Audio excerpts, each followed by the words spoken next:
राधे राधे, हरे कृष्णा। कैसे हो आप सभी लोग? आशा करती हूँ आप सभी परम मंगल में होगे, स्वस्थ होगे, अच्छे होगे।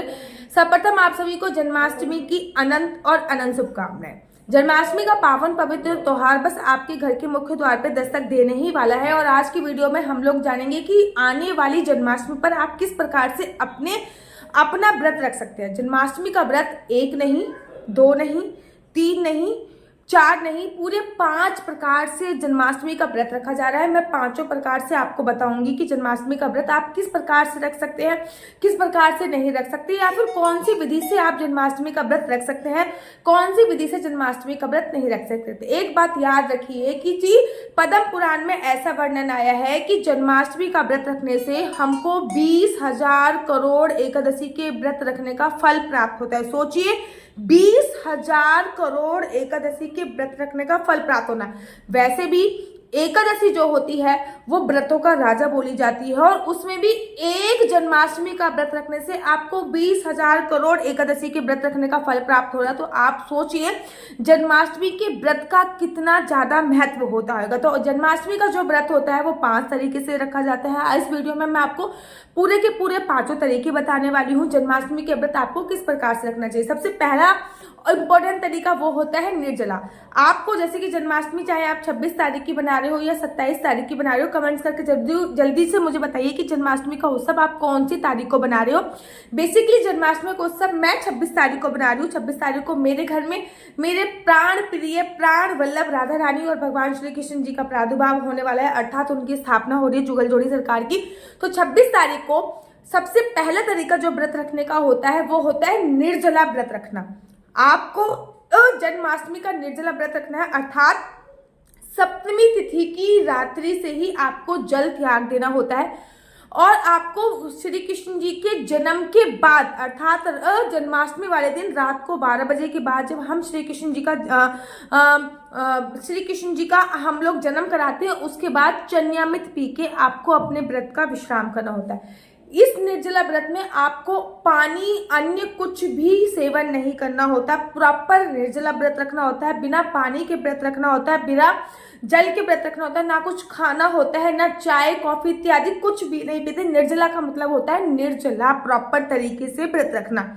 दूसरा तरीका जो जन्माष्टमी के व्रत का होता है वो होता है कि सप्तमी तिथि की रात्रि से आपने व्रत का प्रारंभ किया, सप्तमी तिथि को रात्रि से व्रत का प्रारंभ किया, अष्टमी तिथि को पूरे दिन आपने व्रत रखा और आप नौमी तिथि की सुबह सुबह व्रत का विश्राम कर रहे हो और आप फलाहार के साथ व्रत रख रहे हो, अर्थात आप व्रत में फल फ्रूट्स इत्यादि का सेवन कर रहे हो, फल खा रहे हो, व्रत की जो भी चीजें हैं उनका सेवन कर रहे हो। तो दूसरे प्रकार से ये होता है कि हम फलाहार से व्रत रख रहे हैं। तो जन्माष्टमी का व्रत आप किसी भी प्रकार से रख सकते हैं। दूसरी विधि ये होती है कि आप फलाहार से व्रत रखिए।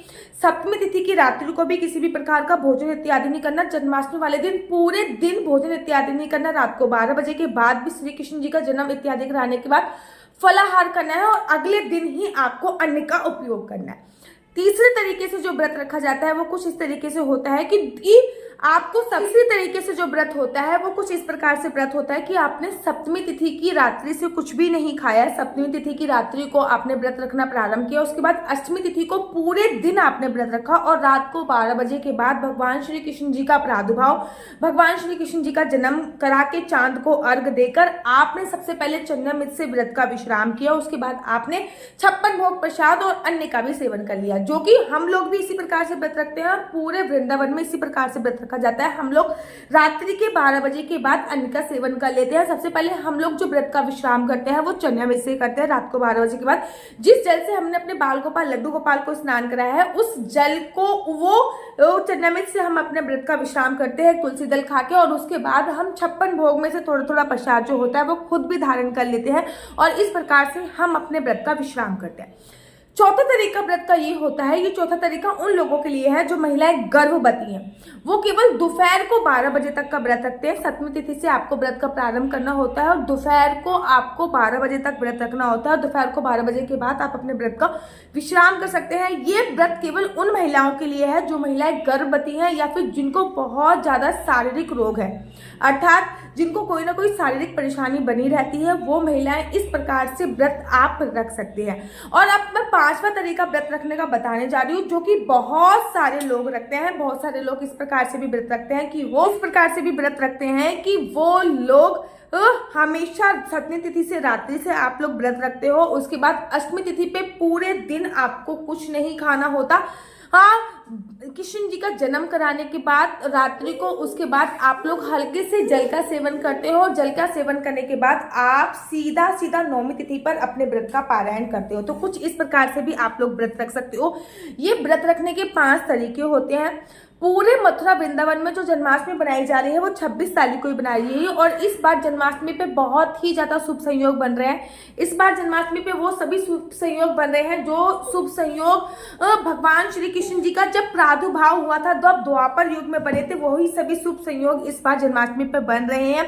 जन्माष्टमी का उत्सव हर जगह, वैसे तो देखो हर जगह 26 तारीख को ही बनाया जा रहा है, लेकिन हाँ, बाकी भैरव जी के मंदिर में 27 तारीख को जन्माष्टमी का उत्सव बनाया जा रहा है। और मैं दोबारा से आप लोगों से यही बोलना चाहूंगी, आपके आराध्य जो हैं, आपके गुरु जो हैं, आपने जिनको गुरु बना रखा है, वो जिस संप्रदाय से है, उस संप्रदाय के आधार पर आप अपने जन्माष्टमी का व्रत इत्यादि रख सकते हो।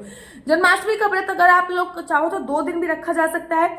जन्माष्टमी का व्रत 1 दिन भी रखा जा सकता है, जैसे कि 26 तारीख को जन्माष्टमी का व्रत रखा जा सकता है, रखा जाता है। और 26 और 27 को भी अगर दोनों दिन आप व्रत रख रहे हो तो व्रत का जो पारायण होगा वो आप 27 की रात्रि को, मध्य रात्रि को, या फिर 28 को सुबह रखेंगे। अगर आप लोग अपनी कुंडली मुझसे दिखवाना चाहते हो तो नीचे मेरा व्हाट्सएप नंबर दिया हुआ है 429202565। मैं दोबारा से रिपीट करती हूँ, 429202565। इस पे आप अपना ये मेरा व्हाट्सएप नंबर है, इस पे आप अपनी पूरी डिटेल मुझे भेजिए। मैं आपको कॉल करके आपकी कुंडली जरूर बताऊंगी। कुंडली देखना बिल्कुल भी फ्री नहीं है, कुंडली देखने के थोड़े से चार्जेस हैं।